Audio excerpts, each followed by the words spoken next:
আপনারা অনেকেই জানেন না যে আপনাদের আধার কার্ডের সাথে মোবাইল নাম্বার দেওয়া রয়েছে কি না? এবং দেওয়া রয়েছে তো কোন মোবাইল নাম্বারটি রয়েছে সেটা আপনারা অনেকেই জানেন না। তো কিভাবে আপনারা দেখবেন সেটা আমি আপনাদের মোবাইলের মাধ্যমে দেখিয়ে দিচ্ছি কিভাবে আপনারা দেখবেন।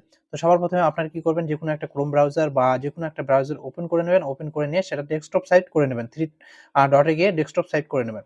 ঠিক আছে? তো আমি আপনাদের কম্পিউটারের মাধ্যমে দেখাচ্ছি। সেম প্রসেস এ আপনারা কিন্তু Chrome ব্রাউজারে গিয়ে করবেন। তো বন্ধুরা, সবার ১ম এ আপনারা এরকম একটা Chrome ব্রাউজার ওপেন করে নেবেন। ওপেন করে নিয়ে সার্চ বারে টাইপ করবেন মাই আধার। myAadhar.uid.gov.in লিখে সার্চ করবেন। ঠিক আছে? এই লিঙ্কটা আমি কমেন্ট বক্সে দিয়ে দেবো। সেখান থেকে আপনারা ডাইরেক্ট ক্লিক করতে পারবেন। তো এটা সার্চ করে এটা লিখে আপনারা সার্চ করবেন। সার্চ করলে আপনাদের কাছে এরকম আধারের যে ওয়েবসাইট মাই আধার পোর্টাল যেটা রয়েছে সেটা ওপেন হয়ে যাবে।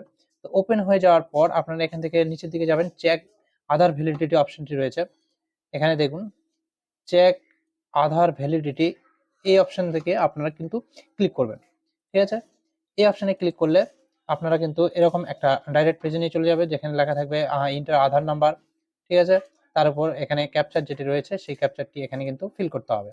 তো আমি এখানে আধার নাম্বার আর ক্যাপচারটি দিয়ে দিচ্ছি।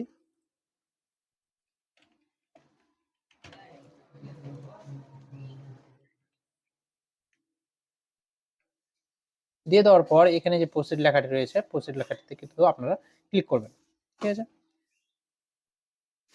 ক্লিক করলে আপনারা কিন্তু এখানে দেখতে পাবেন যে আপনার যে আধারের কিছু ডিটেইলস এখানে রয়েছে।